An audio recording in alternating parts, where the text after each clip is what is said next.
بسم اللہ الرحمن الرحیم۔ عزیز طلبہ و طالبات، آج ہم پڑھیں گے 9th کی انگلش بک، نیو بک ہے، chapter 1 the last sermon of the holy profit.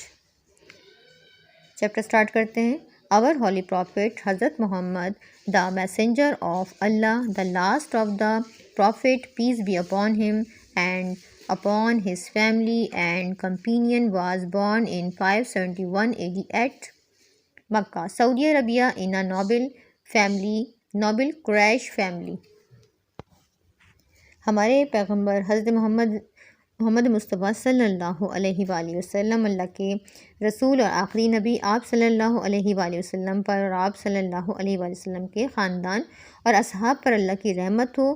571 عیسوی میں مکہ سعودی عرب میں قریش کے ایک معزز خاندان میں پیدا ہوئے۔ The Quraysh used to worship idols and did not believe in one God. قریش بتوں کی پوجا کیا کرتے تھے اور ایک خدا پر یقین نہیں رکھتے تھے۔ Our holy prophet Muhammad asked the Quraysh not to worship their false gods.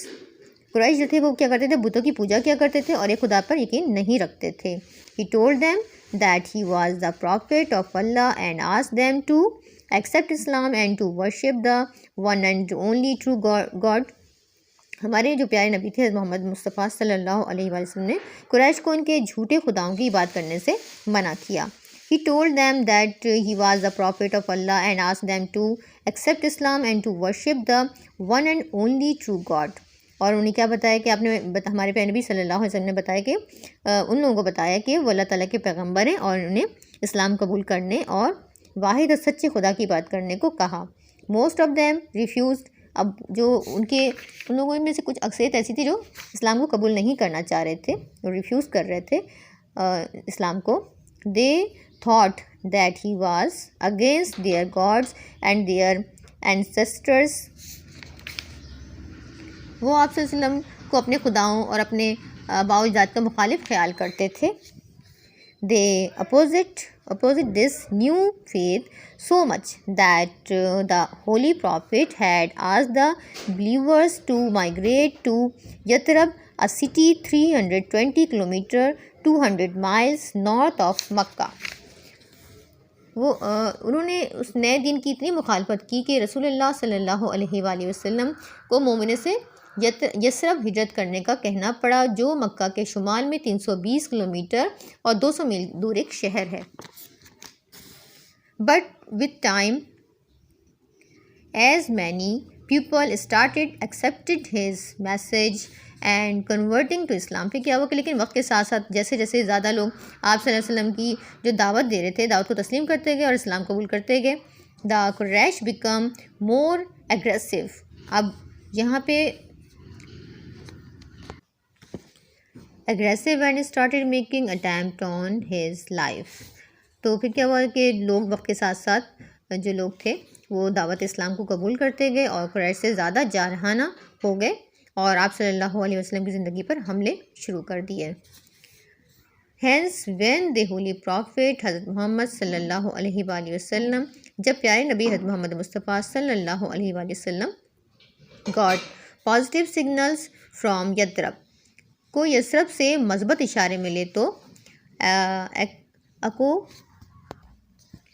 accompanied by his faithful friend، تو آپ اپنے وفادار دوست حضرت ابو بکر صدیق migrate there کے ہمراہ وہاں ہجرت کی انہوں نے۔ after 8 days journey، 8 دنوں کے سفر کے بعد آپ صلی اللہ علیہ وآلہ وسلم he reached the out districts of Yathrib, تو آپ 28 جون کو 622 عیسوی کو یثرب کے مضافات میں پہنچے۔ June 622 AD but he did not enter the city directly، لیکن وہ براہ راست شہر میں داخل نہیں ہوئے۔ He stopped، آپ صلی اللہ علیہ وسلم at a place called قبا، آپ صلی اللہ علیہ وسلم جو تھے وہ شہر سے کچھ میل دور ایک مقام پر ٹھہر گئے، اس کا نام کیا تھا؟ قبا تھا۔ قبا جو پلیس تھا some miles from the main city and built a mosque there، اور یہ جو ہے شہر سے کچھ میل دور تھا، ایک مقام پر ٹھہر کے جسے قبا کہا جاتا ہے، اور وہاں ایک مسجد کی تعمیر کی۔ On 2nd July 622 AD, the Holy Prophet Muhammad entered the city. تو 2 جولائی کو جو ہے ہمارے پیارے نبی صلی اللہ علیہ وسلم 2 جولائی 622 کو ہمارے پیارے نبی صلی اللہ علیہ وسلم شہر میں داخل ہوئے. انٹرڈ میں داخل ہونا. This event is known as ہجرہ، اور یہ اس واقعے کو ہم جانتے ہیں کس نام سے؟ ہجری کے نام سے جانا جاتا ہے. And marks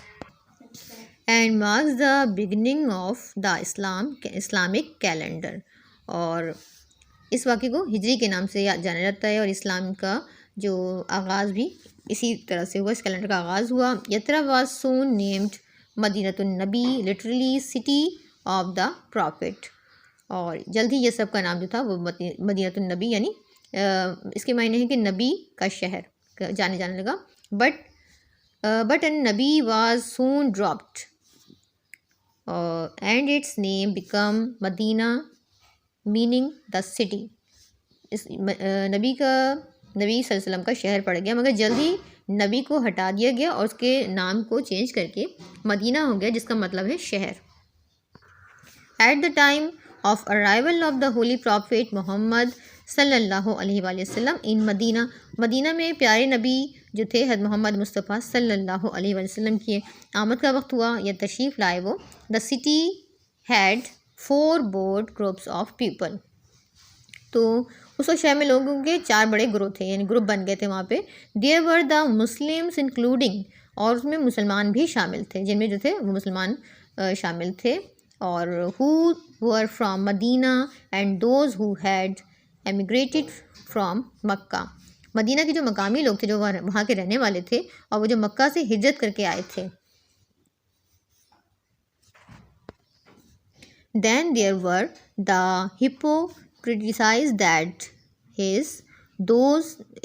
those who embraced Islam in name only. پھر کیا ہوا کہ جو منافق تھے یہ وہ لوگ تھے جنہوں نے ظاہری طور پر اسلام قبول کر لیا تھا. Then but actually were against it. انہوں نے ظاہری طور پر اسلام تو قبول کر لیا تھا، مگر یہ اندر سے کیسے تھے؟ یہ منافق لوگ تھے، اور یہ ظاہری طور پر اسلام قبول کر چکے تھے، لیکن دراصل وہ اس کے خلاف تھے، اگینسٹ تھے وہ. Additionally there were the people from Aws and Khazraj who were still pagans but were likely to accept Islam. علاوہ پھر کیا ہوا کہ اوس جو تھے، اوس ایک قبیلہ تھا، اور خرج کے لوگ جو تھے، جو بھی تھے جو ابھی تک کافر تھے، لیکن خیال یہ تھا کہ جلدی یہ لوگ اسلام قبول کر لیں گے، جیسے کہ but were likely to accept Islam, خیال تھا کہ جلدی اسلام قبول کر لیں گے. Finally there were the Jews, آخر میں جو یہودی تھے، جیوز جو تھے یہودی کہلاتے ہیں. Who were huge in number and formed an important community there. جو بہت بڑی تعداد میں تھے، جو یہودی کی تعداد تھی وہ زیادہ تھی، اور وہاں وہ ایک چاہتے تھے اپنے ایک گروہ بنائیں، ایک نیا گروپ بنانا چاہتے تھے وہ. In order to ensure that all these people lived perfectly peacefully with each other. اور اس بات کو یقینی بنانے کے لیے کہ تمام لوگ آپس میں امن کے ساتھ رہیں گے، امن و امان کے ساتھ رہیں گے، تو دا ہولی پرافٹ حضرت محمد صلی اللہ علیہ وآلہ وسلم invited the leading personalities of all the communities to discuss this matter. تو وہاں پہ اس معاملات پہ جو بات چیت کی جا رہی تھی، ان گروہوں کو، ان رہنماؤں کو دعوت دی جا رہی تھی، ان شخصیات کو اسلام کی دعوت دے رہے تھے ہمارے پیارے نبی صلی اللہ علیہ وآلہ وسلم. He wanted the different group to reach a formal agreement for harmony among the communities and for the surety of the city of Medina. تو آپ صلی اللہ علیہ وسلم چاہتے کہ مخالف جو گروہ تھے وہ ان گروہوں کے درمیان آپس میں بات چیت کے ذریعے اور مدینہ کی شہر کی حفاظت کے لیے ایک معاہدہ کر لیں، دونوں آپس میں طے کریں اور معاہدہ کر لیا جائے جو دونوں گروہوں کے لیے فائدہ مند ثابت ہو. He succeeded in drawing up the Constitution of Medina, also known as the Charter of Medina, through which a kind of understanding was developed among all the communities living in Medina. تو یہاں پہ ہے کہ جس کے ذریعے آپ صلی اللہ علیہ وسلم مدینہ کا جو آئین تھا اس کو بنانے میں کامیاب ہو گئے کہ آئین تشکیل دی جائے، اور جو میثاق مدینہ کے نام سے بھی جانا جاتا ہے، جس کے ذریعے مدینہ میں رہائش پذیر تمام سماجی جو گروہ تھے ان کے درمیان ایک قسم کی ہم آہنگی باؤنڈنگ ہو جائے۔ اس طرح کا ہمارے پیارے نبی صلی اللہ علیہ وسلم نے مدینہ کو بنانا چاہا۔ It mention the rights and duties of the Muslims, جو مسلمان تھے وہ ان کے حقوق اور فرائض کا تعین کیا جائے۔ And the Jews Medina gave freedom of religion and prohibited any alliance with the outside enemies, تو جو مسلمان تھے ان کو مدینہ کے جو یہودی تھے ان کے حقوق و فرائض کا تعین کیا جائے، ان کو مذہب کی آزادی ہو، اور بیرونی دشمنوں سے اتحاد کرنے کی ممانعت یا منع کیا گیا۔ جو دشمن تھے ان کے آؤٹ سائڈر تھے ان سے میل ملاقات کا۔ It also declared that any dispute would be referred to the holy prophet حضرت محمد فور سیٹلمنٹ۔ اس میں یہ بھی اعلان کیا گیا کہ ہر تنازع یعنی جو جھگڑا ہوگا تصفیے کے لیے، یعنی جو بھی اس کو مسئلے کو حل کیا جائے گا تو ہمارے پیارے نبی صلی اللہ علیہ وسلم کے سامنے پیش کیا جائے گا تاکہ وہ اس کا کوئی حل نکال سکے۔ یہ سیٹلمنٹ وہاں پہ ہوئی۔ In later years he unified the different Arab tribes under Islam, carried out social and religious reforms and administrative development that further consolidated the Islamic community in Medina۔ پھر کیا ہوا کہ بعد کے سالوں میں جب کچھ سال گزر گئے تو وہاں کے جو مختلف جو عرب کے قبیلے تھے وہ اسلام کے نیچے تلے جھنڈے تلے متحد ہو گئے، اور سماجی اور مذہبی اصطلاحات جو تھیں وہ اس کے انتظامی تبدیلیاں کی گئیں، جس سے مدینہ میں اسلام اور معاشرے کو مزید مستحکم کر دیا گیا، استحکام ملا۔ جب آپس میں لوگ جڑتے ہیں، قبائل جڑتے ہیں تو اس سے اتحاد مضبوط ہو جاتا ہے۔ ان دا year 10 AH the holy prophet Muhammad undertook his several pilgrims to Makkah۔ 10 ہجری کو پیارے نبی حضرت محمد مصطفیٰ صلی اللہ علیہ وسلم نے مکہ میں حج الوداع ادا کیا۔ پلگرمیج کہتے ہیں حج کو۔ This several pilgrimage is one of the most significant historical events for the Muslims, for it was the first and last pilgrimage made by the Holy Prophet Muhammad صلی اللہ علیہ وآلہ وسلم۔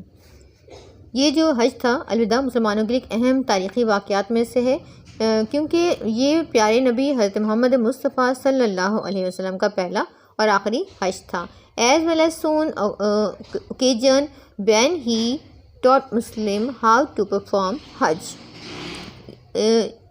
پہلا آخری حج تھا، اس کے علاوہ یہ موقع تھا کہ جب آپ صلی اللہ علیہ وسلم نے مسلمانوں کو سکھایا کہ حج کیسے ادا کیا جاتا ہے۔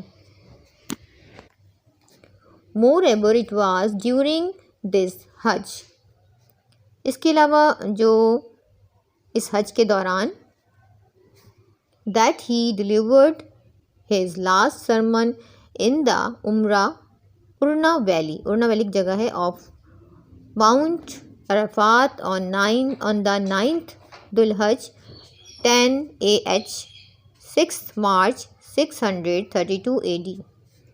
تو اس میں جب اسی حج کے دوران آپ صلی اللہ علیہ وسلم نے جبل عرفات جگہ ہے کہ ارنا وادی میں 9 ذی الحج کو 10 ہجری 6 مارچ 632 کو اپنا آخری خطبہ دیا۔ There were countless Muslims present with the Holy Prophet during his last pilgrimage when he delivered his last sermon۔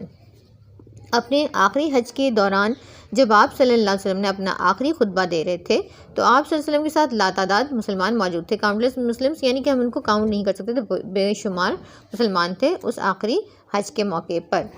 Delivering his last sermon, the Holy Prophet Muhammad صلی اللہ علیہ وآلہ وسلم first of all praised and thanked Allah, and then said, "O people, lend me and اپنے آخری خطبے میں پیارے نبی حضرت محمد مصطفیٰ صلی اللہ علیہ وسلم نے سب سے پہلے اللہ کی تعریف بیان کی.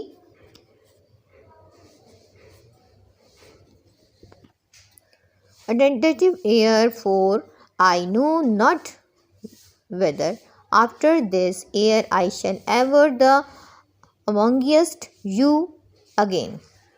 تو اللہ تعالیٰ کی تعریف بیان کی پیارے نبی صلی اللہ علیہ وسلم نے اور اس کا شکر ادا کیا. پھر کہا کہ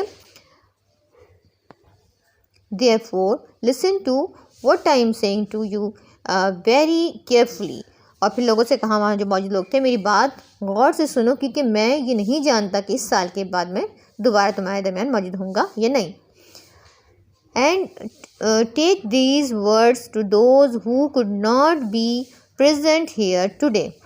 یعنی انہوں نے کہا کہ اس سال کے بعد میں دوبارہ تمہارے درمیان موجود ہوں گا, اس لیے جو میں تم سے کہہ رہا ہوں تم غور سے سنو اور ان الفاظ کو ان لوگوں تک پہنچاؤ جو آج یہاں موجود نہیں ہیں. یعنی کہ میسنجر کے طور پہ میں تمہیں پیغام دے رہا ہوں کہ باقی جتنے لوگ ہیں یہاں تم لوگ موجود ہو, تمہیں یہ پیغام آگے پہنچانا ہے. دین amongst other things he gave the following message. پھر دوسری چیزوں کے ساتھ ساتھ آپ صلی اللہ علیہ وسلم نے مندرجہ ذیل پیغامات دیے. او پیپل, اے لوگو, regards the life and property of every Muslim as a sacred trust. یعنی کہتے ہیں کہ ہر مسلمان کی زندگی اور جو اس کی ملکیت ہے, جو بھی مال دولت ہے, وہ ایک مقدس امانت سمجھنا ہے. تمہارے پاس رکھی گئی امانتوں کو ان کے حقدار مالکوں کو واپس کر دو. یعنی کہ یہاں کہہ رہے ہیں کہ ریٹرن کرنا ہے آپ نے the goals enters to the you to their rightful owners. جو بھی اس کے حقدار ہیں, صحیح مالک ہیں, ان کی امانتیں ان تک پہنچانا ہے اپنے رائٹ آنر تک. hurt no one so that no one may hurt you. اور کیا کرنا ہے, کسی کو تکلیف نہیں پہنچانا تاکہ کوئی تمہیں تکلیف نہ پہنچائے. نہ ہم آپ کو تکلیف پہنچانے کسی شخص کو تو وہ بھی آپ کو تکلیف نہیں پہنچائیں گے. beware of Satan for the safety of your religion. پھر کہا کہ اپنے دین کی سلامتی کے لیے شیطان سے خبردار رہنا, شیطان سے بچنا ہے تم لوگوں نے.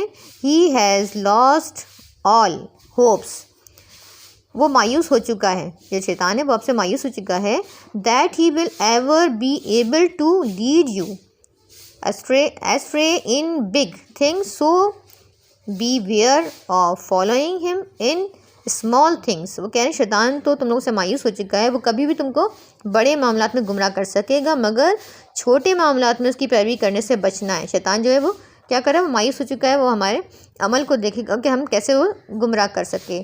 او پیپل, اے لوگو, اٹ از ٹرو, یہ سچ ہے, that you have certain rights with regard to your women. اب خواتین کے بارے میں بات کی جا رہی ہے کہ سچ ہے کہ عورتوں کے معاملے میں تمہارے کچھ حقوق ہیں, بٹ لیکن they also have rights over you. میں تمہاری کچھ حقوق عورتوں کے بارے میں کہہ رہے ہیں کہ تمہارے کچھ حقوق ہیں لیکن تم ان کے بھی کچھ حقوق ہیں, ان پر بھی تمہارے کچھ حقوق ہیں. انہوں نے یہ حجت الوداع کے موقع پہ لوگوں سے مخاطب ہو کر کہا. آل مین کائنڈ, تمام جو انسان ہیں, از فرام آدم, جو آدم علیہ السلام سے ہیں, ان کی اولاد ہیں. And Adam was created from dust. اور کہا کہ جو آدم علیہ السلام کی اولاد ہیں وہ حضرت آدم علیہ السلام کو کس سے پیدا کیا گیا, مٹی سے پیدا کیے گئے تھے. The noblest of you in Allah's sights is the most God fearing. اللہ تعالیٰ کی نظر میں سب سے زیادہ معزز وہ ہے جو سب سے زیادہ اللہ سے ڈرنے والا ہے, تقوی والا, متقی ہے.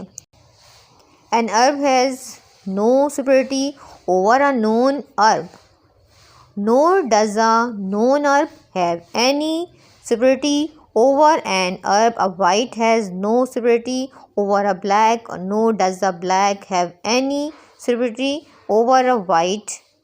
یہاں پہ کہہ رہے ہیں کہ جو ایک عرب ہے اس کو غیر عرب پر کوئی برتری حاصل نہیں ہوگی, افضلیت نہیں ہوگی, اور نہ ہی ایک جو غیر عرب کو ہے عرب پر کوئی برتری حاصل ہوگی. اور گورے کو کالے پر کوئی برتری حاصل نہیں, نہ ہی کالے کو گورے پر کوئی برتری حاصل ہے. تو برتری کس کو حاصل ہے, یہاں بتا رہے ہیں کہ برتری اس کو حاصل ہے کہ جو ایکسیپٹ کرتا ہے پٹی اینڈ گڈ ایکشن, جو اچھے اعمال والا, سوائے تقوی اور نیک اعمال کے. جس کے پاس اچھے اعمال ہیں، تقوی والا ہے، متقی ہے، وہ اللہ کے نزدیک سب سے پیارا ہے. I therefore crush under my feet all the false claims to greatness and superiority founded on blood or wealth. اس لیے میں خون اور دولت کی بنیاد پر قائم کیے گئے عظمت، یعنی جو خون اور دولت کی بنیاد پہ بڑائی بیان کی جاتی ہے، بڑائی مانی جاتی ہے، اس کو برتر مانا جاتا ہے، اس کے سارے جھوٹے دعوے کو اپنے پاؤں تلے رونتا ہوں، ساری باتوں کو میں ختم کرتا ہوں. گورے کالے کی تمیز کو مٹانے کے لیے آئے تھے نبی کریم صلی اللہ علیہ وسلم جو تھے دنیا میں آئے تھے، وہ لوگوں کو یکساں حقوق ملیں. Every Muslim is a brother to every Muslim and that the Muslims constitute on brotherhood. ہر مسلمان جو تھا وہ دوسرے مسلمان کا بھائی ہے اور یہ مسلمان آپس میں ایک بھائی چارہ تشکیل دیتے ہیں. Nothing shall be legitimate to a Muslim which belongs to a fellow Muslim unless it was given freely and willingly. یہ کہہ رہے ہیں کہ کسی مسلمان پر وہ چیز جائز نہیں جو کسی دوسرے مسلمان کی ملکیت ہے، جب تک کہ وہ اسے آزادانہ طور پر اپنی مرضی سے نہ دے دے، یعنی اس کی مرضی ہوگی وہ اپنے بھائی کو دینا چاہے تو وہ دے سکتا ہے.